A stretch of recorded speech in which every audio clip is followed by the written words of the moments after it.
मोदी जी महान है। और पूछे ना, मोदी जी भगवान का अवतार है। और पूछे ना और सवाल, मोदी जी महान है। और पूछे ना, मोदी जी भगवान का अवतार है। और पूछे ना और सवाल, ठीक है। I hold a accreditation card from the Press Information Bureau, Government of India.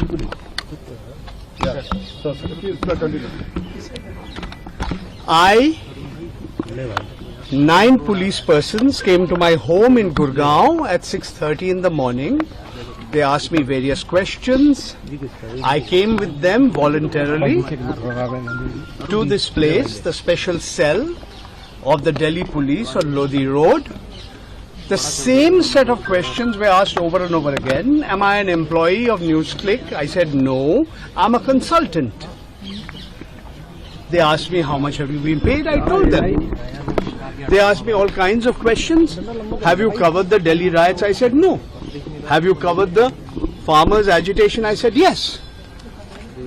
Why are you a consultant with them? Because I'm a journalist. How long have you been a consultant with them? I said from May 2018. They asked me all kinds of questions. So were you made aware about the FIR in the case or the details? After I came here, I learned there had been a first information report lodged. Okay, apparently under the Unlawful Activities Prevention Act. All right, and I have been here from roughly around 8:30, and I am leaving now. It is past. Modi ji महान है। और पूछे ना, मोदी जी भगवान का अवतार है। और पूछे ना और सवाल, ठीक है। इंट्रोगेशन कर रहे थे, उसके बारे में मुझे नहीं लगता कि अभी कुछ कहना चाहिए। लेकिन मैं ये बात कह सकता हूँ कि वो लोग जो भी इल्ज़ामात लगा रहे हैं हम जैसे लोगों पर, पत्रकारों पर, जो फ्रीलांस जर्नलिस्ट है, जो बिल्कुल निराधार, बेबुनियाद राजनीतिक द्वेष और राजनीतिक मंशा से प्रेरित है, इसको कहने में मुझे तनिक भी कोई भी संकोच नहीं है। बाकी उनको जो आदेश आ रहा है उस आदेश का वो पालन कर रहे हैं। मेरा जो ज़मीर है मैं उसका पालन कर रहा हूँ। मेरा ज़मीर जो मुझे कह रहा है वो मैं कर रहा हूँ। मेरी पत्रकारिता मेरा ज़मीर है और मैं किसी और के लिए जिम्मेदार नहीं हूँ। जो मेरे जीवन की प्रतिबद्धता है, जो मेरा सोच है, उस पर मैंने कोई कंप्रोमाइज़ नहीं किया है, न करेंगे। इलीगल, ये देखो आपका इसमें का बहुत बड़ा सवाल है, बहुत महत्वपूर्ण सवाल है, और ये पूरी तरह इलीगल है, अनकॉन्स्टिट्यूशनल है, इनह्यूमन है, और हमारे प्रोफेशन ही नहीं, हमारे समाज के किसी भी क्षेत्र में इसे एक्सेप्ट नहीं किया जा सकता है। पूरी दुनिया में जितनी डेमोक्रेसीज़ हैं वहाँ ऐसा कहीं नहीं होता है। ये जो जैसे मेरा सब कुछ ले लिया गया, मेरे पास कुछ भी नहीं बचा है, तो ये प्राइवेसी का ही नहीं है, हमारे समूचे प्रोफेशनल लाइफ का सारा कुछ जो है वो आप ले रहे हैं। आपका कोई अधिकार उस पर नहीं है। आपका अधिकार सिर्फ यह है कि अगर किसी व्यक्ति ने कोई गड़बड़ी की है उसकी आप इन्वेस्टिगेशन करें, उसकी आप पड़ताल करें, लेकिन आप उसके सारे के सारे चीज़ें आप ले लें तो ये तो बिल्कुल गैर कानूनी है। लेकिन इस देश में गैर कानूनी होना ही आई थिंक प्रशासनिक सेवा का हिस्सा बन गया है। ये बहुत दुखद है। सर, एक आखिरी सवाल मोदी जी महान है। और पूछे ना, मोदी जी भगवान का अवतार है। और पूछे ना और सवाल, ठीक है। क्योंकि कहा क्या जा रहा है दोस्तों, कहा यह जा रहा है कि चाइनीज पैसे के जरिए न्यूज क्लिक जो है वो देश के खिलाफ पत्रकारिता करती है। तो मैं आपसे एक चीज कहना चाहता हूं दोस्तों, न्यूज क्लिक में सबसे ज्यादा मेरे कार्यक्रम देखे जाते हैं। एक सीधी चुनौती है, मेरा एक भी ऐसा कार्यक्रम बतलाइए जिसमें मैंने चीन के पक्ष में प्रोपेगेंडा किया था। एक भी ऐसा कार्यक्रम न्यूज क्लिक में।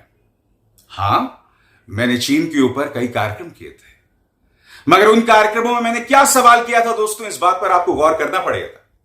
वो सवाल क्या थे? वो सवाल ये थे कि जिन क्षेत्रों में हमारी सेना 2020 के पहले गश्त लगा सकती थी, अब वो बफर जोन कैसे बन गए? क्या वजह है कि अब भारतीय सैनिक वहां पर गश्त नहीं लगा सकते?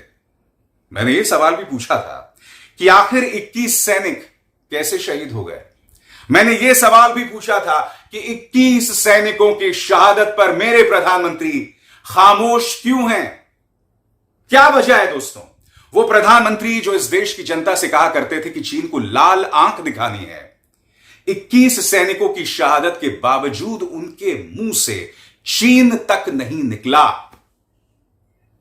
आप न्यूज क्लिक पर यह आरोप लगा रहे हैं कि वो चाइना से पैसा लेकर देश के खिलाफ प्रोपेगेंडा कर रहे हैं। मेरा आपसे एक बहुत ही आसान सा सवाल है, इस वक्त जो चीन के साथ हमारा व्यापार है, आधिकारिक व्यापार है, वो चीन की तरफ क्यों झुका हुआ है? वो चीन के पक्ष में क्यों है? ऐसी क्या वजह है कि कई चाइनीज कंपनीज ने पीएम केयर्स फंड में डोनेशन किया था? ये तमाम सवाल होने चाहिए ना, क्योंकि चीन को लेकर जो असहजता है, चीन को लेकर जो शक शुबा का माहौल है, वो तो एक अरसे से चल रहा है। मैं इन दोनों की तुलना नहीं कर रहा हूं, मैं सिर्फ आपसे यह कह रहा हूं कि अगर आप मुझ पर यह आरोप लगा रहे हैं कि मैंने देश के साथ गद्दारी की है, तो प्रमाण पेश कीजिए। सत्ता से सवाल करना देश के साथ गद्दारी नहीं है। प्रधानमंत्री नरेंद्र मोदी या भारतीय जनता पार्टी देश नहीं है, वो देश के बहुत ही छोटे से हिस्सा हैं। उनसे सवाल इसलिए होगा क्योंकि जिस जगह वो आज बैठे हुए हैं, संविधान, लोकतंत्र मुझे इजाजत देता है, मुझे यह अधिकार देता है कि मैं उनसे सवाल करूं। प्रवर्तन निदेशालय ने जब न्यूज क्लिक पर छापा मारा था तो मुझसे भी पूरे एक दिन पूछताछ हुई थी, और मैंने आपको बताया था अपने कार्यक्रम में कि जांच अधिकारी ने क्या कहा था।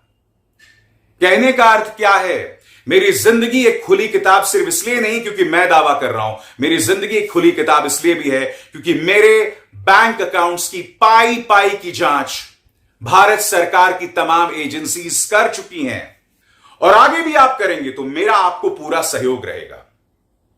इस वक्त दिल्ली पुलिस की स्पेशल सेल जो जांच कर रही है, उस जांच को लेकर मेरा पूरा सहयोग है।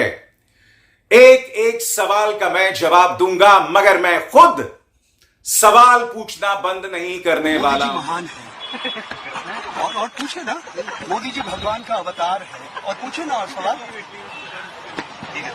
डेमोक्रेसी में the right of the press छीन ले रहे हो, which is to be able to ask questions. विपक्ष जहां सत्ता में है, आप सवाल पूछिए, उसमें कोई प्रॉब्लम नहीं है, लेकिन केंद्र की गलतियों के लिए, केंद्र की नीतियों के लिए, वो कोविड हो, वो फार्मर्स प्रोटेस्ट हो, वो डीमोनेटाइजेशन हो, अगर कहीं दंगे हो रहे हो, इन पर अगर आप केंद्र से, प्रधानमंत्री से, गृह मंत्री से, मणिपुर के हालात पर आप देख लीजिए, जिस तरह की एक लार्ज स्केल चुप्पी बनी हुई है, मणिपुर लगातार जल रहा है, इन पर अगर हम सवाल नहीं पूछ सकते हैं तो फिर हम खुद को जर्नलिस्ट कैसे कहें? फिर तो हम पब्लिक रिलेशंस ऑफिसर्स हुए, जो सिर्फ जर्नलिज्म ही नहीं बल्कि समाज के लिए बेहद खतरनाक। महान है, और पूछे ना, मोदी जी भगवान का अवतार है, और पूछे ना और सवाल।